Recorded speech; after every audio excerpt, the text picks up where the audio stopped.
دار الندوہ کے اندر سرداران قریش بیٹھ جاتے ہیں،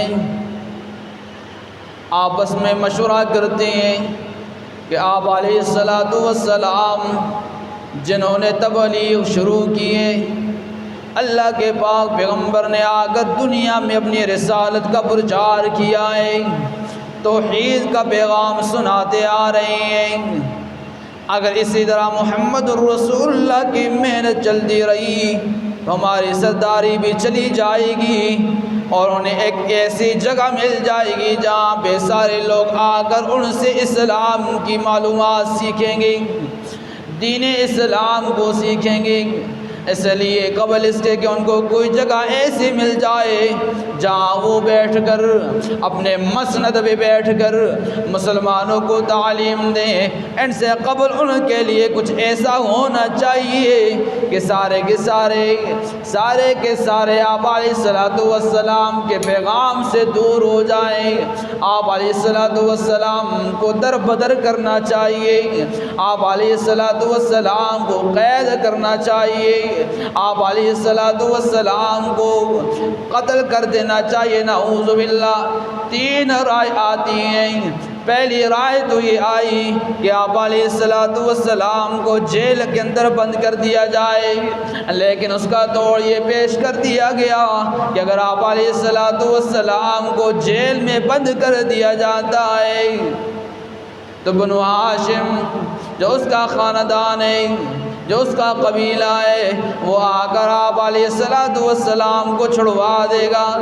اس لیے یہ رائے بھی کارگر نہیں ہے، اس رائے کی وجہ سے آپ علیہ السلام سے چھٹکارا ممکن نہیں ہے۔ دوسری رائے آئی کہ اگر جیل میں بند کرنا کارگر ثابت نہیں ہو رہا تو آپ علیہ السلام کو در بدر کرنا چاہیے، جلا وطن کرنا چاہیے۔ رائے پیش کر دی، لیکن اس رائے کا توڑ بھی پیش کر دیا گیا، نانا اگر آپ جیل میں بند کرو گے تو ہاشم آگے چھٹکارا دے دے گا، اگر آپ جلا وطن کرنے پہ تلائے ہو، آپ علیہ السلام کو مکہ سے نکال کے کسی اور ملک میں بھیج رہی ہو، آپ علیہ السلام کی زبان اتنی تاثیر والی ہے کہ وہاں جا کر پیغام رسالت سنائیں گے، پیغام نبوت سنائیں گے، اللہ کی توحید کا پرچار کریں گے، وہاں جو لوگ ہوں گے وہ سارے کے سارے آپ علیہ السلام کی جماعت میں آ جائیں گے۔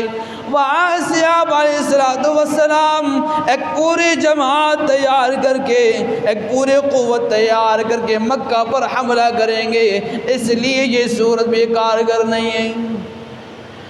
تیسری صورت آئی کہ آپ علیہ السلام کو نعوذ باللہ قتل کر دینا چاہیے۔ وَإِذْ يَمْكُرُ بِكَ الَّذِينَ كَفَرُوا لِيُثْبِتُوكَ أَوْ يَقْتُلُوكَ أَوْ يُخْرِجُوكَ۔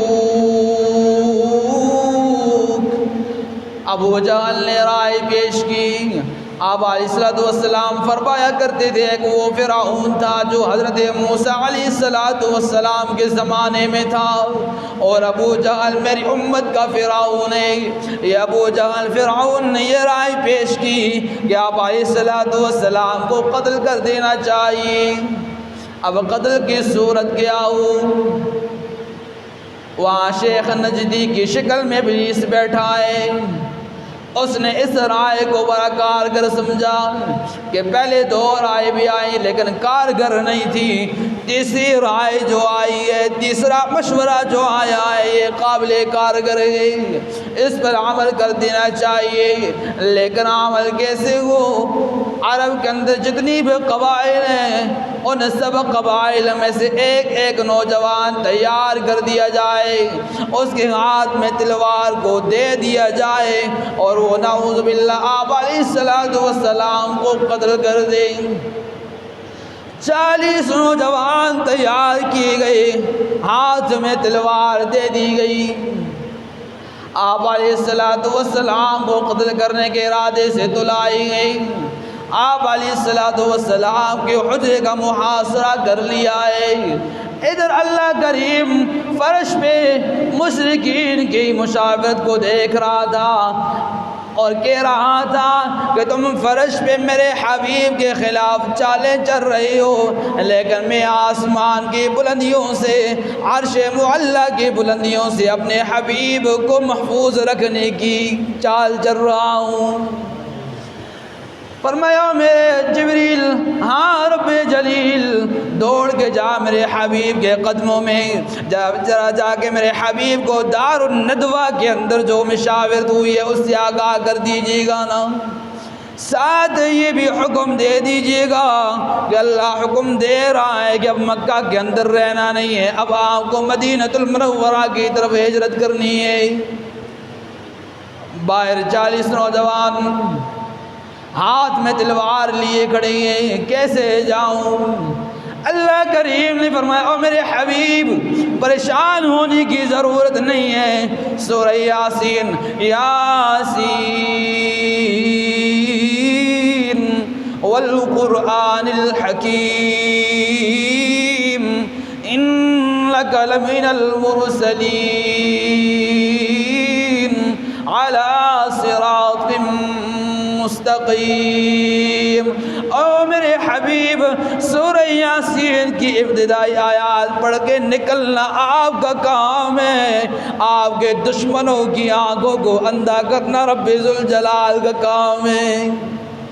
آپ کو صرف اتنا کرنا ہوگا کہ ہاتھ میں مٹھی میں مٹی لے کر ان کے منہ پہ مارنا، ان کے چہرے پہ مارنا میرے حبیب آپ کا کام ہے، ان کی آنکھوں سے بینائی کو سلب کرنا رب ذوالجلال کا کام ہے۔ تو آپ فرش پہ چالیں چل گئی، قتل کر دینا چاہیے، لیکن اللہ کی بلندیوں پہ اپنے حبیب کو محفوظ رکھنے کی چال چل رہا تھا۔ مشرکین، تم بھی میری مخلوق ہو، اور جسے میں نے اپنے مخلوق میں سے اپنا نبی بنا کر بھیجا ہے، میں خود اس کی حفاظت کا انتظام کروں گا۔ نبی پاک صلی اللہ علیہ وسلم اپنے گھر سے نکل گئے اور سیدنا علی رضی اللہ تعالیٰ عنہ کو حکم دیا، او میرے علی، یہ کفار کی امانتیں ہیں، میں نکل رہا ہوں شہر سے، آپ نے یہ ساری کی ساری امانتیں صبح کفار کو دے کے آپ نے بھی مدینہ المنورہ آ جانا ہے۔ قربان جاؤں، میں اور آپ اپنے پیسوں کو جا کے نیشنل بینک میں رکھیں، حبیب بینک میں رکھیں، فلاں بینک میں رکھیں، اسلامی بینک میں رکھیں، لیکن قربان جاؤں میرے اور آپ علیہ السلام کی امانت و دیانت کی داستان تو سنیے نا۔ کفار نے اپنی ساری کی ساری امانتیں دشمن ہونے کے باوجود، عداوت ہونے کے باوجود، اپنی ساری کی ساری امانتیں آگے آمنہ کے لال کے جیب میں ڈال رکھی تھی، اور کیا فرمایا میرے علی، یہ ساری کی ساری امانتیں صبح کفار کے حوالے کر کے آپ نے انہیں آنا ہے۔ اور سیدنا ابوبکر صدیق رضی اللہ تعالی عنہ اپنے گھر میں موجود ہیں۔ پہلے صداقت چل کے رسالت کے دروازے پہ آتی تھی، آج نبوت چل کے صدیق کے دروازے پہ جا رہی ہے۔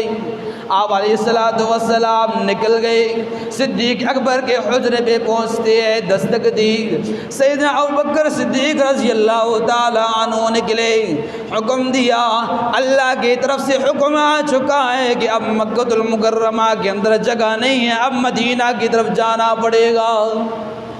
قربان جاؤں، سیدنا صدیق اکبر رضی اللہ تعالی عنہ نے اس تیاری کے لیے پہلے سے 2 اونٹنیاں تیار کر رکھی تھی، ایک اونٹنی اپنی لیے تیار کر رکھی تھی اور دوسری اونٹنی آپ علیہ السلام کے لیے تیار کر رکھی تھی کہ جب آپ علیہ السلام کو ہجرت کا حکم ملے گا، میں یہ اونٹنی آمنہ کے لال کو دوں گا، وہ اس پہ سواری کریں گے، اور یہ اونٹنی میری ہے، میں اس پہ سواری کر کے آمنہ کے لال کے ساتھ چلوں گا۔ وہ کون؟ صدیق اکبر۔ ہجرت کا موقع آیا، اپنے مال کو آمنہ کی لال کی ذات پہ جان نثار کرنے والا صحابی غزوہ تبوک آیا۔ آمنہ کی لال نے اعلان کیا میرے صحابہ مجاہدین کے لیے چندے کی ضرورت ہے، مجاہدین کے لیے مال کی ضرورت ہے۔ جہاں اور صحابہ کرام نے اپنا حصہ ڈالا، دو صحابی ایسے ہیں، سیدنا ابو بکر صدیق رضی اللہ تعالیٰ عنہ، سیدنا فاروق اعظم رضی اللہ تعالیٰ عنہ، دونوں کے اندر مقابلہ چل گیا۔ فاروق اعظم کہتے ہیں اس سے قبل صدیق اکبر مجھ سے آگے ہوتے رہے، یہی وہ موقع ہے کہ میں سیدنا ابو بکر صدیق کو پیچھے چھوڑوں گا اور میں خود نیکی میں آگے سبقت لے جاؤں گا۔ کیا کہتے ہیں؟ میں اپنی ساری کی ساری جمع پونجی جتنی بھی ہے اس کا آدھا لے کے میں آمنہ کے لال کی خدمت میں پیش کر دوں گا۔ ادھر سے سیدنا ابوبکر صدیق رضی اللہ تعالیٰ عنہ نے اپنا پوری کا پورا مال غزوہ تبوک کی مجاہدین کے لیے آمنہ کی لال کی خدمت میں پیش کرنے کا نظریہ بنا رکھا ہے۔ دونوں آمنہ کی لال کی خدمت میں پہنچتے ہیں۔ فاروق اعظم کتنا مال لے کے آئے ہو؟ ما ابقیت لأہلک، آپ اپنے گھر والوں کے لیے کتنا چھوڑ کے آئے ہو؟ آمنہ کی لال آدھا آپ کی خدمت میں اور آدھا اپنے گھر والوں کے لیے چھوڑ آیا ہوں۔ ہاں ابو بکر تو بتا تو کتنا مال لے کے آیا ہے؟ ما ابقیت لأہلک، اپنے گھر والوں کے لیے کیا چھوڑا ہے؟ فرمایا میں نے اپنے گھر والوں کے لیے اللہ اور اس کے رسول کو چھوڑ آیا ہوں، باقی جتنا کا جتنا مال تھا لا کے در دیا ہے۔ اصحاب مصطفیٰ کو حق نے کیا جگر دیا، اصحاب مصطفیٰ کو حق نے کیا جگر دیا، ہر ایک نے جو کچھ تھا سب لا کے در دیا، مگر عائشہ کے باپ نے دیا تو اس قدر دیا، جو کچھ تھا سب لا کے در دیا۔ تو یہی وہ صدیق اکبر ہیں جنہوں نے اپنی اونٹنی کو بھی لیا، آپ علیہ السلام کی اونٹنی کو بھی لیا، سفر کو جاری کر دیا، نکل گئے، غار ثور تک پہنچ گئے۔ ادھر مکہ المکرمہ کے اندر پتہ چل گیا کہ آپ علیہ السلام راتوں رات گھر سے نکل کے مدینہ کی طرف چل بسے ہیں۔ اور ابو جہل جو سردار تھا کیا اعلان کرتا ہے؟ جو محمد الرسول اللہ کو قید کر کے لائے گا، پکڑ کے لائے گا، اس کے لیے 100 سرخ اونٹوں کا انعام ہے۔ انعام بھی تگڑا، 100 اونٹ سارے کے سارے نکل گئے، اور سیدنا ابوبکر صدیق رضی اللہ تعالی عنہ اور آپ علیہ السلام غار ثور کے اندر پہنچ چکے۔ اب دیکھا جائے تو مدینہ المنورہ کو جو راستہ جاتا ہے وہ اور جانب ہے اور غار ثور اور جانب ہے، تو اس سے پتہ چلتا ہے کہ دشمن کو جب چال دینی ہو تو راستے کو بدل دینا چاہیے۔ آپ علیہ السلام نے غار ثور کا رخ کیا، وہاں جا کر اندر داخل ہونے والے سیدنا صدیق اکبر رضی اللہ تعالیٰ عنہ نے اپنے چادر مبارک کو لیا، اندر گئے، جتنی بھی سوراخ تھے سارے کے سارے سوراخ بند کر دیے، ایک سوراخ باقی رہ گیا، وہاں پر اپنے پاؤں کی ایڑی مبارک کو رکھے اور غار پورے کا پورا صاف کر دیا تھا۔ آپ علیہ السلام کو اندر بلا لیا گیا، آپ علیہ السلام بھی اندر چلے گئے۔ آپ علیہ السلام سیدنا صدیق اکبر رضی اللہ تعالی عنہ کے گود میں آرام فرما رہے ہیں، جہاں سیدنا صدیق اکبر رضی اللہ تعالی عنہ نے اپنے پاؤں مبارک کی ایڑی رکھی تھی، وہاں پہ سانپ نے ڈس لیا۔ لیکن قربان جاؤں ایسی دوستی کا درد تو ہو رہا ہے، تکلیف تو ہو رہی ہے، لیکن آمنہ کے لال کے آرام میں خلل نہ آنے دیا، آنسو جاری رہے، آنسو جا کے آمنہ کے لال کے رخسار پہ لگا۔ آمنہ کے لال نے فرمایا صدیق کیا ہوا؟ فرمایا آقا جہاں میں نے اپنے پاؤں کی ایڑی رکھی تھی وہاں مجھے سانپ نے ڈس لیا ہے۔ آمنہ کے لال نے دم ڈالا اور سیدنا صدیق اکبر کا کا پاؤں ٹھیک ہو گیا۔ غار سر کے اندر ہیں، آپس میں بیٹھے ہیں، دیکھا باہر بڑا لشکر ادھر ادھر گھومتے نظر آ رہے ہیں، کفار نظر آ رہے ہیں۔ کیا فرمایا آمنہ کے لال، جیسے ہم بیٹھے ہیں ہم دیکھ رہے ہیں ان کو نیچے سے، اگر وہ بھی نیچے سے ہو کہ ہمیں دیکھ گئے تو ہماری جان خطرے میں پڑ جائے گی۔ اور یہ خطرہ ان کو اپنی جان کا نہیں تھا بلکہ آپ علیہ السلام کی ذات اقدس کا تھا۔ اگر آپ علیہ السلام کی جان کو آج خطرہ پہنچ گیا، نقصان پہنچ گیا تو پورے دنیا نقصان میں پڑ جائے گی۔ اور آپ علیہ السلام کیا فرماتے ہیں، اور میرے صدیق، الا تنصروه فقد نصره الله اذ اخرجه الذين كفروا ثاني اثنين اذ هما في الغار اذ يقول لصاحبه لا تحزن ان الله معنا۔ اور میرے صدیق پریشان ہونے کی ضرورت نہیں ہے۔ اذ یقول لصاحبہ، اللہ کریم سیدنا صدیق اکبر کے لیے اپنے قرآن میں صاحب کا لفظ استعمال کر رہے ہیں۔ جب آپ علیہ السلام اپنے ساتھی سے کہہ رہے ہیں لا تحزن، پریشان ہونے کی ضرورت نہیں ہے، ان اللہ معنا، اللہ تو ہمارے ساتھ ہے۔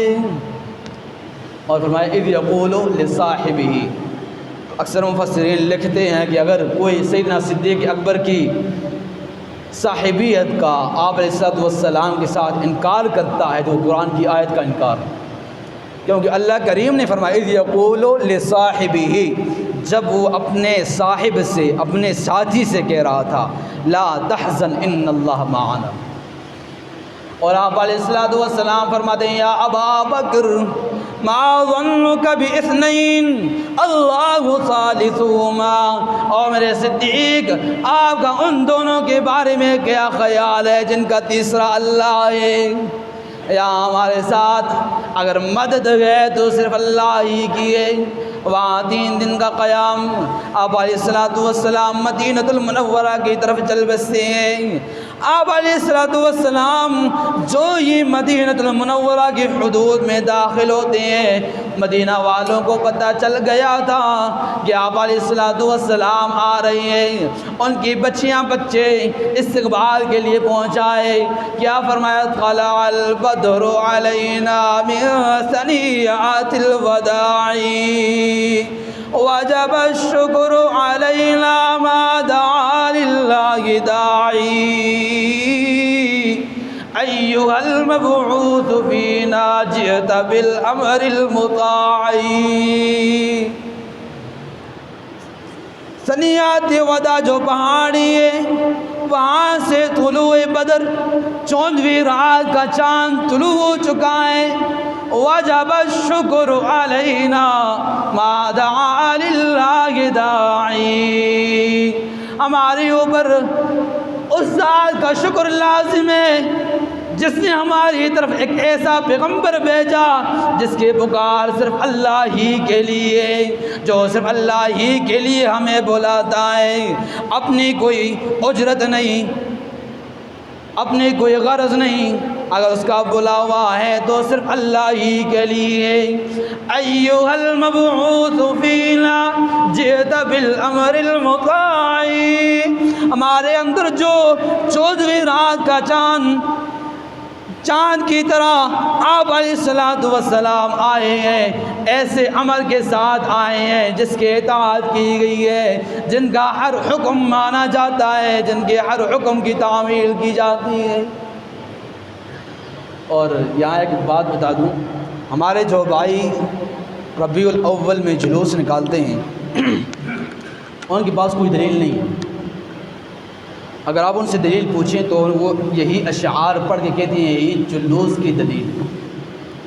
ہاں جی قاری صاحب دلیل ہے، ان کی دلیل یہ نہیں بن سکتی۔ طلع البدر، یہ بچوں کا استقبال تھا، سامنے آئے تھے، اور وہاں آنے والا آ رہا ہے، آنے والا آ رہا ہے، مجمع میں شریک ہوگا، ساتھ چل کے استقبال کے ساتھ لے کے اپنے گھروں میں لے کے جائیں گے۔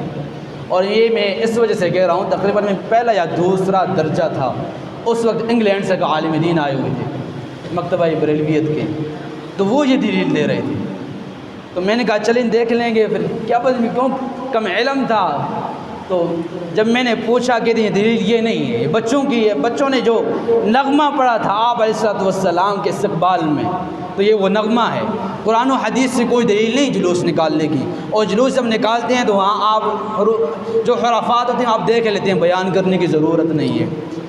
تو آپ علیہ الصلوۃ والسلام کا یہ ہجرت کا سفر مکہ سے جاری ہوا، مدینہ المنورہ پہ جا کے اختتام ہوا، اور اپنی زندگی کا 13 سالہ عرصہ مدینہ المنورہ کے اندر گزارا، اور مدینہ والوں نے ایسی وفا کی تو آپ علیہ الصلوۃ والسلام نے بدلے میں وفا کا نتیجہ دیتے ہوئے آپ علیہ الصلوۃ والسلام کا روضہ مبارک بھی آج مدینہ المنورہ ہی کے اندر ہے۔ تو یہ ہجرت کا یہ صرف ایک واقعہ ہی نہیں ہے، بلکہ اس کو یاد رکھ کے اس کے اندر جو کچھ ہوا تھا، جو کچھ ہمیں سبق ملتا ہے، اس کو بھی یاد رکھ لینا چاہیے۔ وآخر دعوانا ان الحمد للہ رب العالمین۔